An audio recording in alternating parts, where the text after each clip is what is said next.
Over here we got this engine from Ashworth Parker with a big DC dynamo on it. With interpoles, it's shunt wound. We created a field rheostat. Thank you for Devin for bringing that together. We got 6 lamps in load in series parallel. And then these bulbs comprise a field rheostat. What I did was they're all in parallel and they form sort of an electric gate. The more bulbs you screw in, the less resistance there is. Right now, they're all in with different wattages to calibrate the machine. So we're going to start it going. Another British thing that I love a lot is these cylinder cocks. They double as PRVs, or really the other way around, because when these are off, the cams are off, they're pressure relief valves. In case the engine ingests a water slug, it just vents right out where the cylinder cock drain would go. Now they're PRVs only. When you put these cams up, they're cylinder drains. Pretty brilliant. So, we're going to get it going.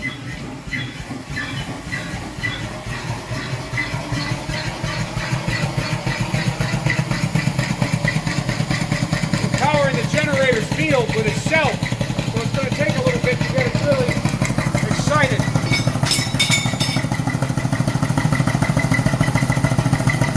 We got oil pressure from the pump. We got juice.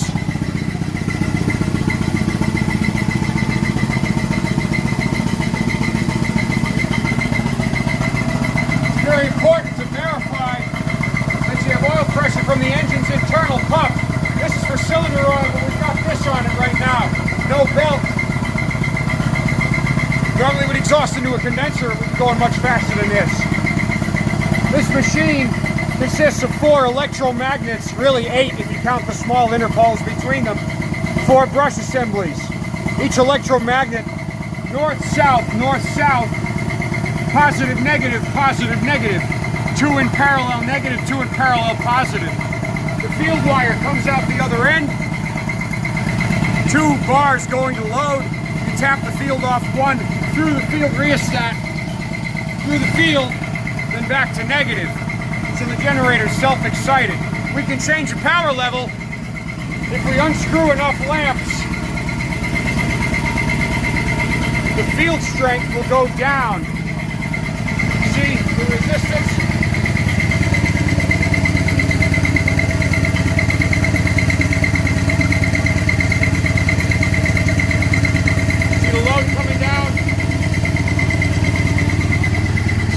Generator is working a lot less hard. You see, we just actually extinguished it, so we'll flash the field back on.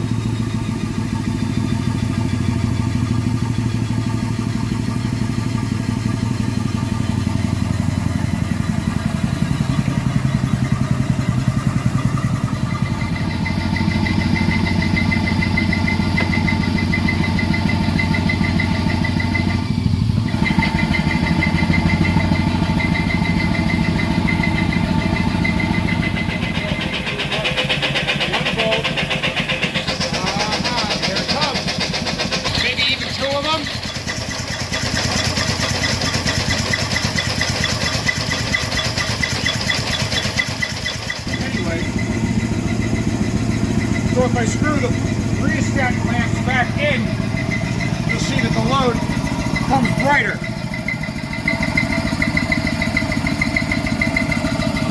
And if I start screwing them out again, it'll drop away and the rheostat will light up. See, it sheds load. And if I screw these back in, go back to the load, get significantly brighter.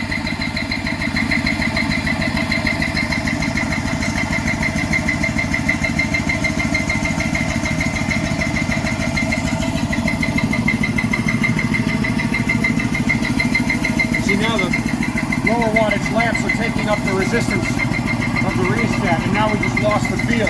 So if I screw these back in, electricity will flow through the field with greater current, and the load will brighten.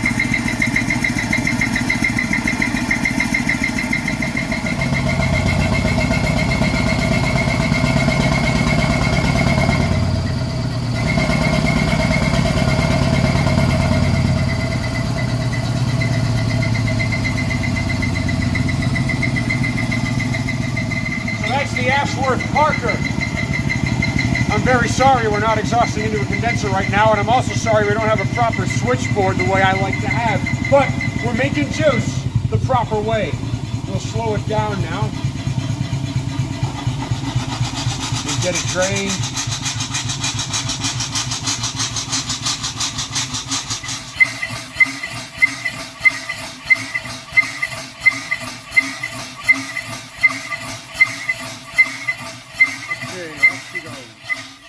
When you're running one of these things, very, very important. This is one of the most important things.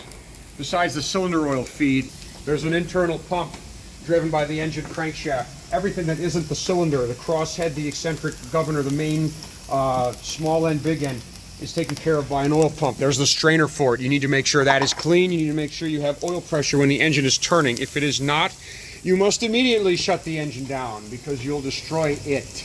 This is a little bit more involved than your average redneck engine show sawmill type thing. Now, you can see, this is an example, we didn't film it, but when we had this running, this glass was up here. As soon as we shut it down, because the action of the boiling decreased in intensity, the circulation decreased in speed, this level dropped right down when we shut that throttle. That's called shrink.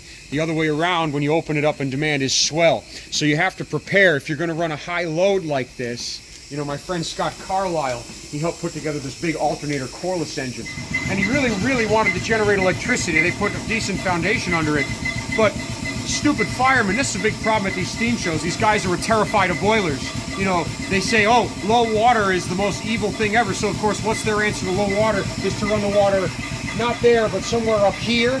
So, of course, you know, and of course he can't fire worth a damn, so not only is he in the dome with the water, but he's down to about 40 psi, and he refused to work with Scott. So when they got that throttle open on the alternator coreless, of course the water went like this, down the line to the engine, things started to shake. It was awful, and they refused to work with him, so he did not attempt to run it at high speed again. So I should go down there to Canandaigua, up there rather, and be his fireman. We'll get him up right under the safety and have the water down there.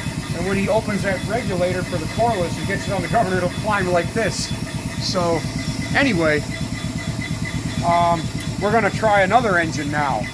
It'd be nice to get this anchor windlass going. This is a nice thing to look at.